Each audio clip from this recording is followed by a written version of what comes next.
ખેડૂત મિત્રો 22 જુલાઈથી ગુજરાતના હવામાનમાં ફેરફાર જોવા મળશે। કેટલાક વિસ્તારોમાં ગાજવીજ સાથે ભારે વરસાદની શક્યતાઓ છે।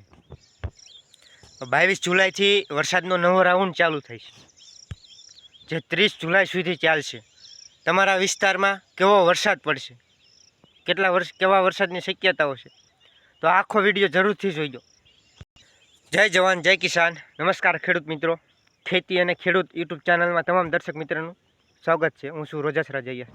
તો મિત્રો, આજે આપણે વાત કરવાના છીએ કે વરસાદ વિશે। જે આપણે આ 2024નું ચોમાસું છે, તો હજી અમુક વિસ્તારો એવા બાકી છે આપણે કે જ્યાં વાવણી નથી થઈ, વાવણીથી વંચિત છે, અને ઘણા વિસ્તારો એવા છે કે જ્યાં વધારે ખૂબ વરસાદ પડ્યો છે, જે એમને ચોમાસું પાક વાવેતર કર્યું હતું એ પણ પાક પણ બળી ગયો છે વરસાદના લીધે, અને નુકસાન પણ ઘણું બધું થયું છે।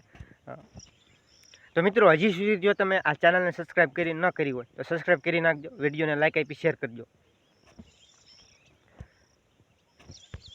તો મિત્રો, 22 થી 30 જુલાઈ સુધીની જે આગાહી કરવામાં આવી છે, જે હવામાન નિષ્ણાતો છે એના દ્વારા આગાહી કરવામાં આવી છે, આજે આપણે આ વિડીયોના માધ્યમ યુટ્યુબના માધ્યમથી વિડીયોમાં આપણે વાત કરશું કે આમ તો આપણે જોવા જઈએ તો કચ્છના વિસ્તારો છે, ઉત્તર ગુજરાતના વિસ્તારો છે, ત્યાં હજી કચ્છમાં સારો એવો ખૂબ વરસાદ નથી થયો, અને આ જે મોરબી સુરેન્દ્રનગર છે, પછી દ્વારકા જામનગરના જે વિસ્તારો છે, ત્યાં પણ જે બીજા જિલ્લાઓ કરતાં, સૌરાષ્ટ્રના બીજા જિલ્લાઓ કરતાં ત્યાં પણ વરસાદ ઓછો છે, કચ્છમાં પણ વરસાદ ઓછો છે, ઉત્તર ગુજરાતમાં પણ વરસાદ ઓછો છે।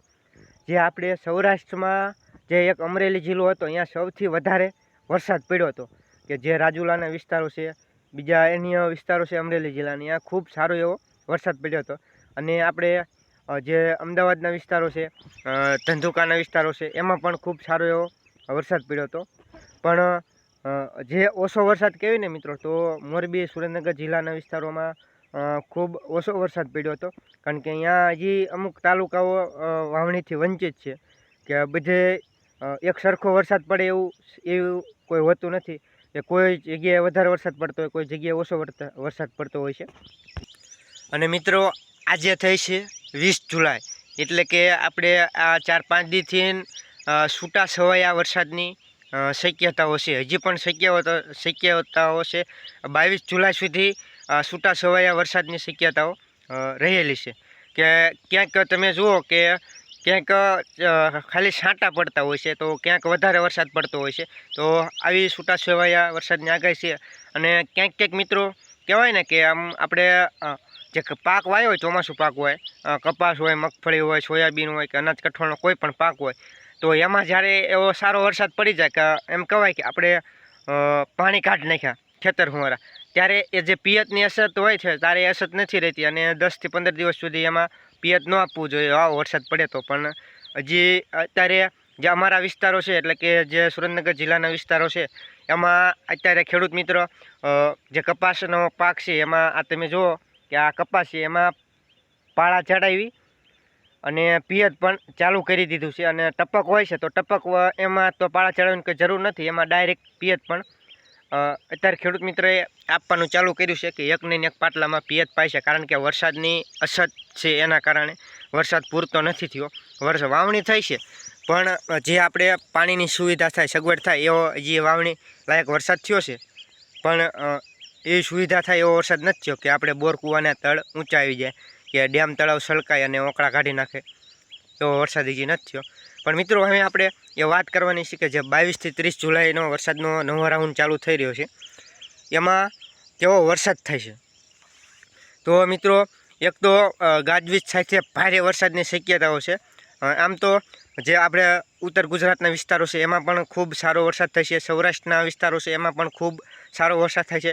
પછી મિત્રો, જે કચ્છના વિસ્તારો છે ને, એમાં પણ ખૂબ સારો વરસાદ પડવાની શક્યતાઓ છે, ભારે વરસાદ પણ પડી શકે છે। અને ઉત્તર ગુજરાતના વિસ્તારો છે, જે વાવણીથી અમુક વિસ્તારો વંચિત છે, કચ્છના વિસ્તારો વંચિત છે, અહીંયા પણ બધે આમ તો ગુજરાતના તમામ વિસ્તારોમાં વાવણી લાયક વરસાદ પડે, એટલે કે સાર્વત્રિક, જેને આપણે વરસાદ કહી શકાય, કે સાર્વત્રિક વરસાદો પડે, કે લગભગ બધી જગ્યાએ વરસાદ પડશે 22 થી 30 જુલાઈને, એટલે કે 5 થી 7 દિવસની અંદર આમ તો આ જે સમય છે એ 8 દિવસનો સમય છે, 22 થી 30 જુલાઈનો. 22 તારીખેથી 23 તારીખેથી વરસાદનો નવો રાઉન્ડ ચાલુ થાય છે.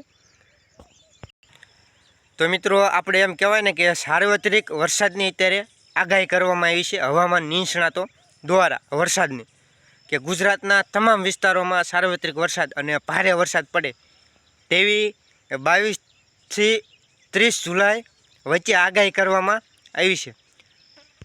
મિત્રો અત્યારે તમારા વિસ્તારનું જે વાતાવરણ છે, જે પાક છે, કપાસ હોય કે કોઈ અન્ય પાક હોય, મગફળીનો પાક હોય, એની પાકની હાલત કેવી છે, વરસાદની અસર કેવી છે, પિયત આપવાનું ચાલુ કર્યું છે કે નથી કર્યું, તો આ જે તમામ જે માહિતી છે એ તમે કોમેન્ટમાં જણાવી શકો છો. અને કોમેન્ટમાં આપનો અભિપ્રાય આપજો. અને જો આ વિડીયોમાં આટલું જ તે, ફરી મળીશું નવા વિડીયોમાં. જો તમે આ ચેનલને હજી સુધી સબસ્ક્રાઈબ ન કર્યું તો સબસ્ક્રાઈબ કરી નાખજો, વિડીયોને લાઈક આપી ખેડૂત મિત્ર સુધી શેર કરી નાખજો. જય જવાન જય કિસાન મિત્રો.